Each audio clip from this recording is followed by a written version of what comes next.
அனைவருக்கும் வணக்கம். Welcome to Jiya's kitchen. எல்லா புகழும் படைத்தவனுக்கே. இன்றைக்கி பார்த்திங்கன்னா ரொம்பவே டேஸ்டியான ரொம்ப சிம்பிளான ஒரு ரெசிபி தான் பார்க்க போகிறோம். அது என்னன்னு பார்த்திங்கன்னா உருளைக்கிழங்கு மசால் தாங்க பண்ண போகிறோம். என்னுடைய சமையல் பார்த்திங்கன்னா எப்போதுமே சிம்பிளாக தாங்க இருக்கும். இவ்வளோ தானா அப்படிங்கிற மாதிரி தான் இருக்கும். நான் சிம்பிளாக தான் சமைப்பேன், ஆனால் டேஸ்ட் நல்லா இருக்குங்க. இன்றைக்கி உருளைக்கிழங்கு பொடிமா செய்கிறதுக்கு பார்த்திங்கனாக்கா ஒரு 1/2 கிலோவுக்கு மேலே நான் உருளைக்கிழங்கு எடுத்து கழுவி வச்சுருக்கேங்க. அதை குக்கரில் நான் சீக்கிரமே வேகணும் அப்படிங்கிறதுக்காக பாதியாக கட் பண்ணி போட்டு நல்லா வேக வச்சு எடுத்துக்கலாங்க.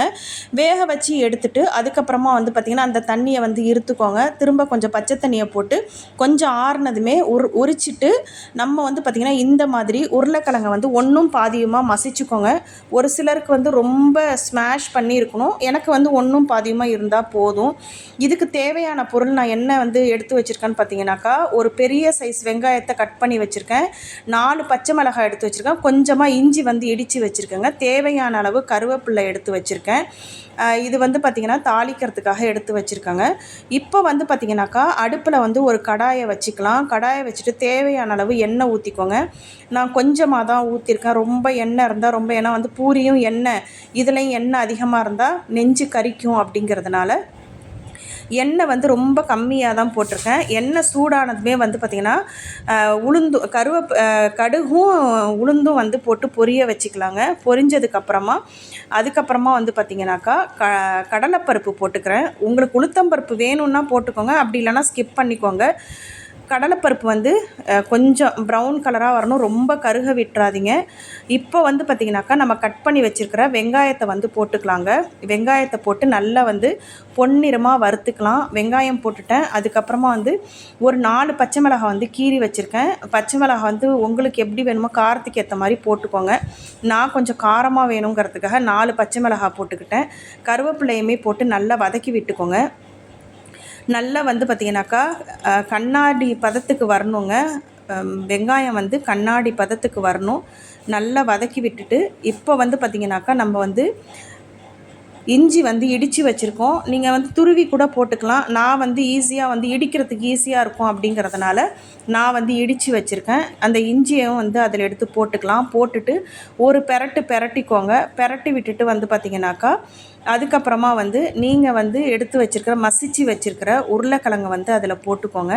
உருளைக்கிழங்கு போட்டுட்டு நல்லா மிக்ஸ் பண்ணி விட்டுக்கோங்க. மிக்ஸ் பண்ணி விட்டுட்டு தேவையான அளவு உப்பு போட்டுக்கோங்க. உப்பு போட்டுட்டு மஞ்சத்தூளும் அதிலே சேர்த்துக்கோங்க.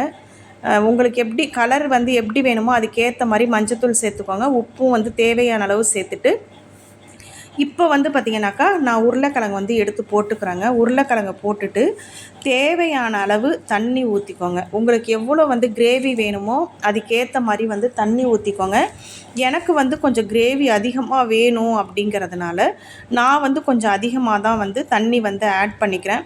ஒரு சிலர் கெட்டியாக சாப்பிடுவாங்க, ஒரு சிலர் கெட்டி அதாவது தடன்னு சாப்பிடுவாங்க. நாங்கள் கொஞ்சம் தடன்னு தான் வச்சு சாப்பிடுவோம். தொட்டுக்கிறதுக்கு ஈஸியாக இருக்கும் அப்படிங்கிறதுனால தண்ணி ஊற்றிட்டு ஒரு 2-3 உருளைக்கிழங்கு நல்லா மசிச்சுக்கிட்டேங்க. திக்னஸ்க்காக மசிச்சுக்கிட்டேன். மசித்து தண்ணியை அதில் ஊற்றிக்கலாம். தண்ணியை ஊற்றிட்டு நீங்கள் மிக்ஸ் பண்ணி விட்டுக்கோங்க. மிக்ஸ் பண்ணி விட்டுட்டு உப்பெல்லாம் சரியாக இருக்கான்னு பார்த்துக்கோங்க.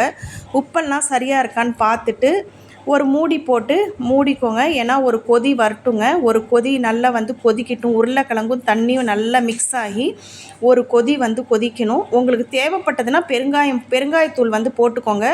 நான் பெருங்காயத்தூள் போட மாட்டேங்க. இதுக்கு நான் பெருங்காயத்தூள் போட மாட்டேன். உங்களுக்கு வேணும்னாக்கா ஆப்ஷனல் தான், நீங்கள் போட்டுக்கோங்க. இப்போ பாருங்கள் நல்லா உருளைக்கிழங்கு நல்லா தண்ணியும் கிழங்கும் நல்லா கொதிக்குது. கொதித்ததுமே பார்த்திங்கன்னா நான் 1 டேபிள் ஸ்பூன் அளவுக்கு கோதுமை மாவு எடுத்திருக்கேன். உங்களுக்கு கடலை மாவு இருந்ததுன்னா போட்டுக்கோங்க. நாங்கள் எப்போதும் கோதுமை மாவு தான் போடுவோம். ஏன்னா அது நம்ம பரோட்டா சப்பாத்தி பூரியெல்லாம் போடும்போது கண்டிப்பாக வீட்டில் கோதுமை மாவு இருக்கும் அப்படிங்கிறதுனால கோதுமை மாவு தான் 1 டேபிள் ஸ்பூன் கரைச்சி அதில் ஊற்றிக்கிறேன். கடலை மாவு இருக்காது, ஒரு சிலருக்கு இருக்கும், ஒரு சிலருக்கு இருக்காது. இருக்கிறவங்க போட்டுக்கோங்க. இல்லாதவங்க கோதுமை மாவே நல்லா 1 டேபிள் ஸ்பூன் அளவுக்கு நல்லா தண்ணியில் கரைச்சி நீங்கள் அந்த கிழங்குல ஊற்றிடுங்க. ஊற்றிட்டு உடனே ஒரு கரண்டியால் நல்லா கிண்டி விட்டுக்கோங்க. கிண்டி விட்டிங்கன்னா கீழே அடி பிடிக்காது. ஏன்னா நம்ம கோதுமை மாவு தான் ஊற்றிருக்கோம், திக்னஸ்க்காக ஊற்றிருக்கோங்க. ஒரு 2 நிமிஷத்துலேயே வந்து பார்த்திங்கன்னா நல்லா திக்காயிடும். நீங்கள் கோதுமை மாவு ஊற்றின உடனே வந்து பார்த்திங்கன்னா நல்லா திக்காயிடும். திக்கானதுமே ஒரு கொதி வரட்டும். ஒரு கொதி வந்து நல்லா கொதிக்கட்டுங்க. ஒரு கொதி கொதித்த உடனே வந்து பார்த்திங்கனாக்கா, நீங்கள் வந்து உங்கள்கிட்ட வந்து கொத்தமல்லி தழை இருந்தது அப்படின்னாக்கா கொத்தமல்லி தழை போட்டுக்கோங்க. அப்படி இல்லைன்னாக்கா ஒன்றும் பரவாயில்ல. கொத்தமல்லி தழை போட்டால் நல்லா ஸ்மெல்லாக நல்லாயிருக்கும். அதனால் இந்த மாதிரி நீங்கள் வந்து ட்ரை பண்ணி பாருங்கள். ரொம்ப சிம்பிளாக இருக்குங்க. இவ்வளோ தானா? அதாவது பிகினர்ஸ் எல்லாருக்குமே வந்து பார்த்திங்கனாக்கா ரொம்ப ஈஸியாக இருக்கிற மாதிரி தான் என்னுடைய குக்கிங் இருக்கும். அதனால் நீங்களும் செஞ்சு பார்த்துட்டு எப்படி இருக்குன்னு சொல்லுங்கள். நம்மளுடைய ஜியாஸ் கிச்சன் சேனலை சப்ஸ்கிரைப் பண்ணுங்கள், லைக் பண்ணுங்கள், ஷேர் பண்ணுங்கள், கமெண்ட் பண்ணுங்கள். சூப்பராக வந்து பார்த்திங்கனாக்கா நம்ம வந்து பூரி வந்து ரெடி பண்ணிட்டோங்க. ரெடி பண்ணிவிட்டு நம்ம வந்து பார்த்திங்கனாக்கா இந்த உருளைக்கிழங்கு பொடி மாஸோடு வச்சு சாப்பிடும்போது அவ்வளோ டேஸ்ட்டாக இருக்கும். அட்டகாசமாக இருக்குங்க. நீங்களும் இது மாதிரி ட்ரை பண்ணி பாருங்கள். ரொம்பவே சூப்பராக இருக்கும். பூரிக்கு மாவு எப்படி செய்கிறதுன்னு சொல்லி அடுத்த வீடியோவில்